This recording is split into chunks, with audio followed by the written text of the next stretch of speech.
Oh, I was just sitting here in my camp and a copperhead wandered into it, and so I'm going to take a nice sized rock and I'm going to bash it over the head, and that's going to be a free meal because I'm sitting here at my camp. I didn't even have to go hunting for it. It came to me. So when a meal presents itself like that, I'm going to take it.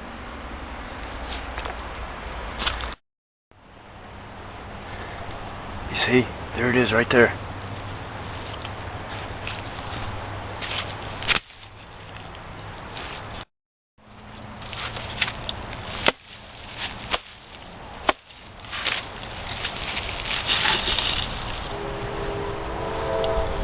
See? Check him out.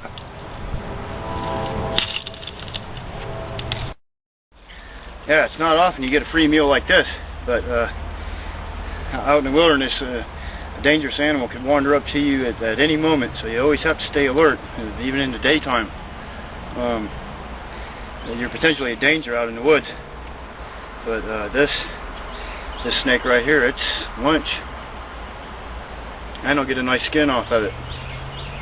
So I'll make sure that nothing gets wasted. I'll even use the vertebrae off of it for collets and collars and things like that to make certain tools that I make. So not a single thing from this snake is going to get wasted.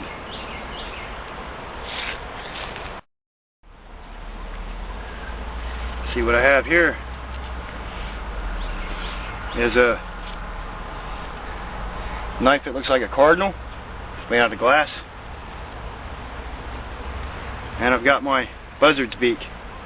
So I'm going to use these two knives to skin out this snake with.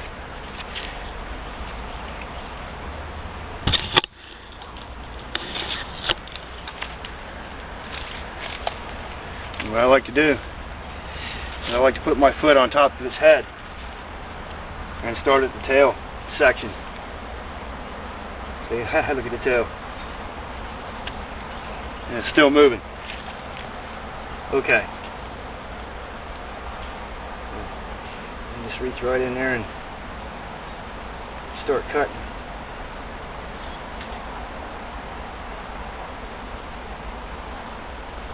And try not to tear the skin. I made a little incision right there. There you. You're not getting away that easy. Yeah, that's why you put your foot on its head, because they can still get away from you.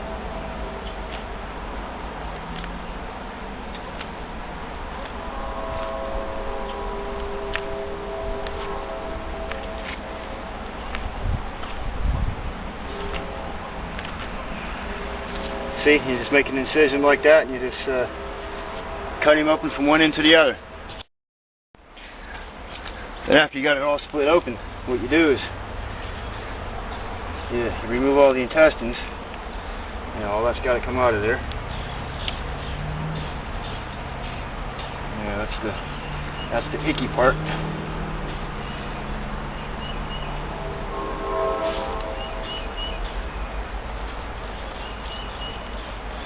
This right here, that's its liver. I'll save that.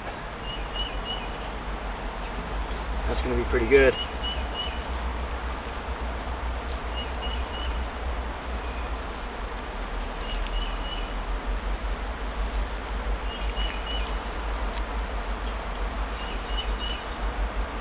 Get that membrane out of there. And the skin, it just slips right off.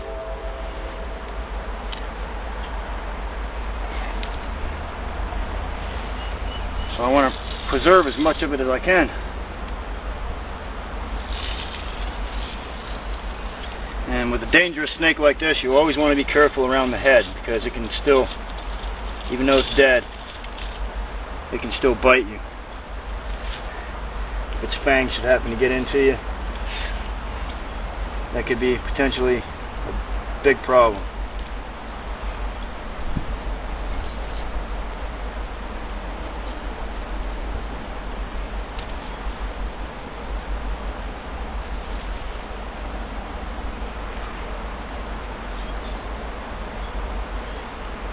Just kind of gently work all that out of there. Use using a tool. Of course, you don't want to get your fingers in there.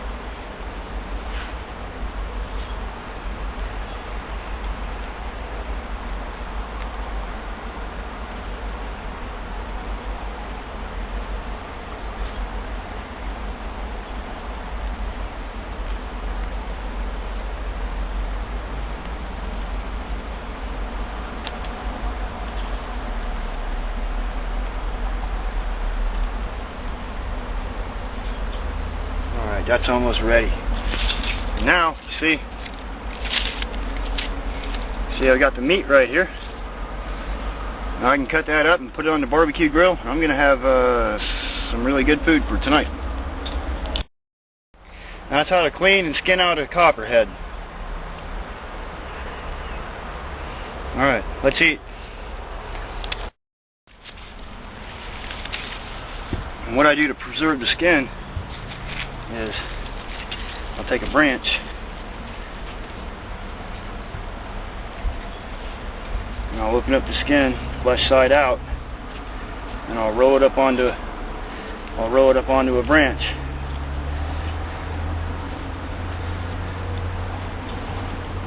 And I'll twist it out on there spiral fashion. See, just like that.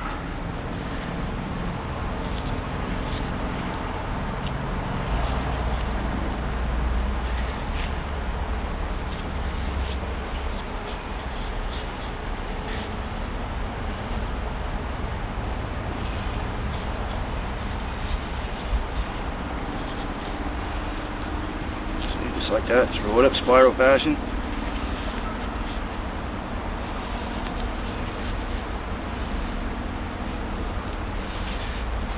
Always be careful around the head in case you didn't get all the fangs off of it.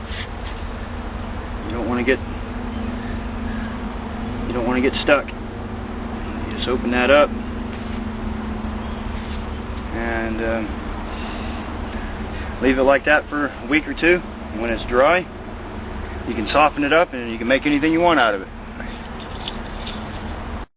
One final detail to curing out a animal or a snake skin like this: you take a vine like this honeysuckle vine and you'll take and wrap it. When you wrap it like that, it'll help pull the skin flat. It'll hold it in place so it doesn't roll up, won't unravel. It'll pretty much stay just the way you wrapped it on there.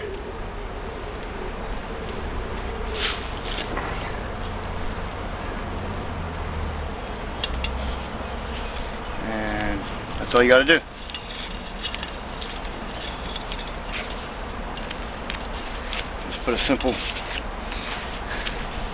Just tie a simple half hitch on there to lock it off so the vine doesn't come undone. See, simple half hitch, and that's ready to dry out in the sun.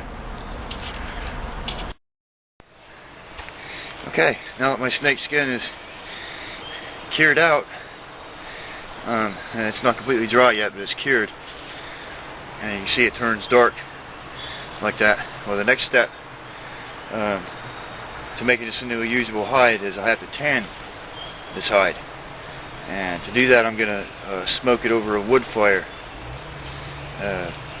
to get some wood smoke in it, and that'll transfer tannins from the wood to the hide, and that'll preserve it.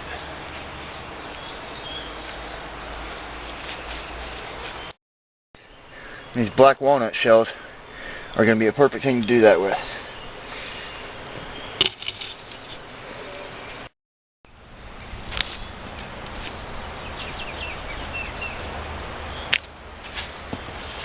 Alright.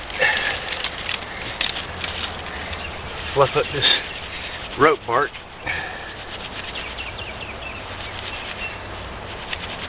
This is the dried inner bark off of a black walnut tree. As you can see, when you fluff it up, it just gets really fuzzy and stringy.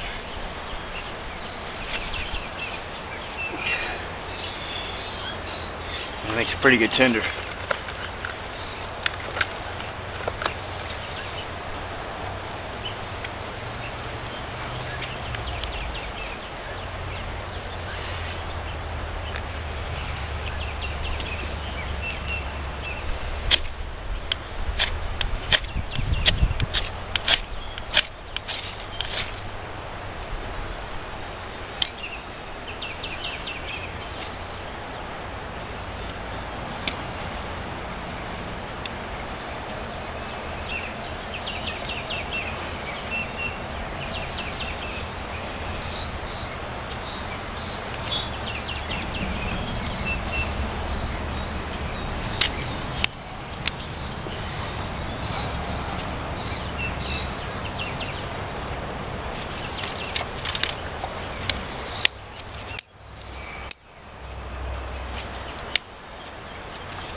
There's little vine twigs on there.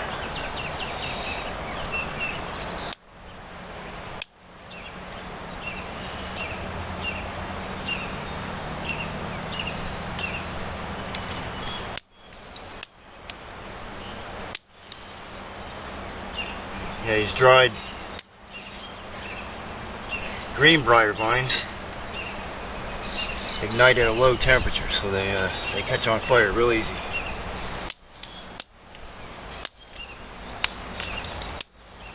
Break those up, get them going.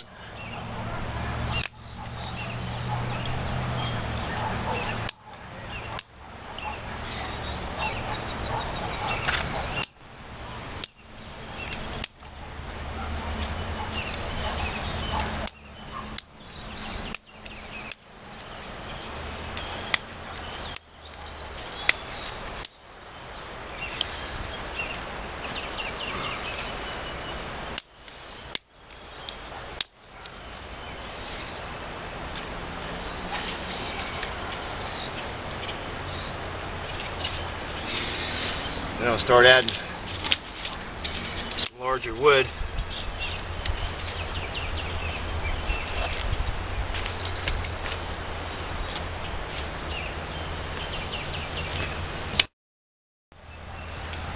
Alright, that's a good fire going. Now I need to make a nice heavy set of coals, so when I put my walnut shells on there, they'll smoke and without producing a lot of heat, because what I want is a smoke to tan that snake skin with, and the heat is the worst thing I could use.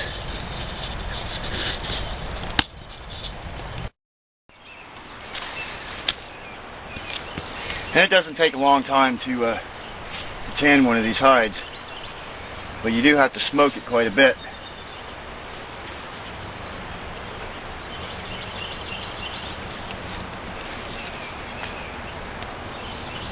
So I'm going to set it close to the fire while it's burning. I'm going to start smoking it now. But like I said, you don't want to get any heat on it. You just want the smoke.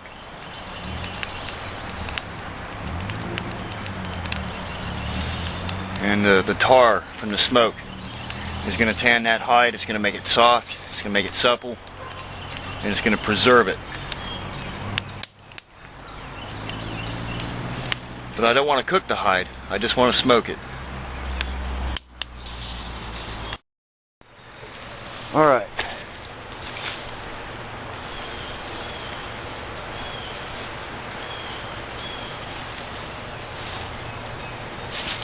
Now to start this process, I'm going to finish off with the black walnuts, but I'm going to start with these green leaves.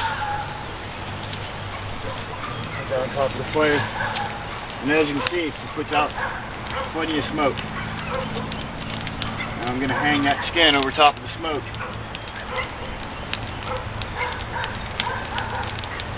Trying to keep it away from the heat.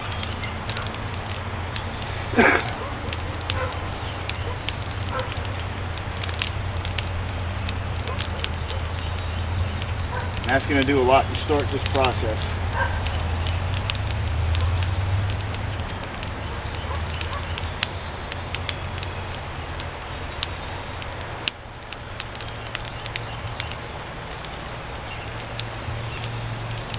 see I got lots of smoke coming out of there. I put all my walnut shells in it, and now I'm just gonna slowly let it smoke over top of that smoldering fire. And it's not getting much heat, but it is getting a lot of smoke, and that's exactly what I want.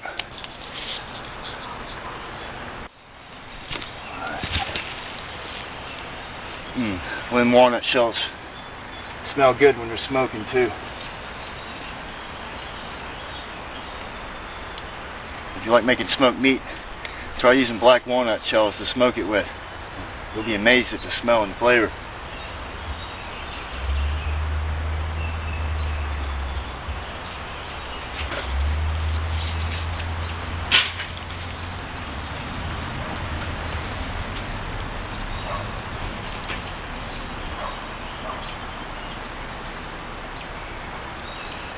Yeah, almost no heat, lots of smoke. That's exactly perfect.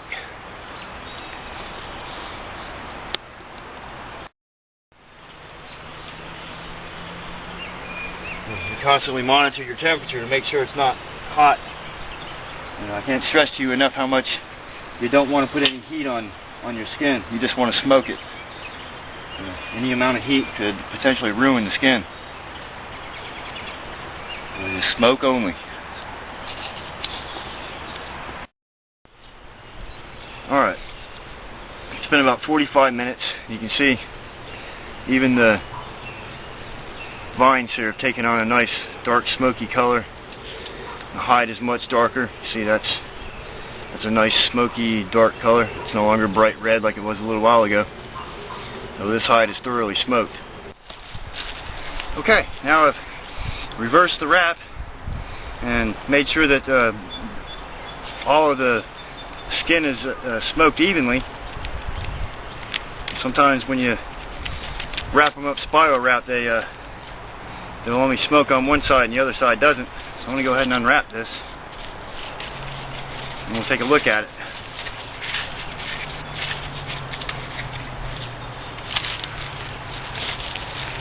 Yeah, you can see the beautiful coloration that this has. Some unfolding here. See how it just has a nice smoky brown color to it, and the tannins from the wood smoke will preserve this hide. The tannins have oils in them also, and the oils will make the hide more supple. So as you can see, smoking your hides is the perfect way to tan out in the wilderness.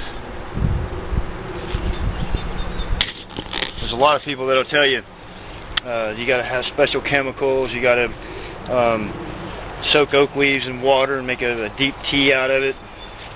Tan your hides that way, and it'll give you the color. You'll get the color of a tanned hide, but you won't get the oils from the wood smoke. And if you want a nice supple hide, you got to smoke it over a fire like I did. And that's how to do it.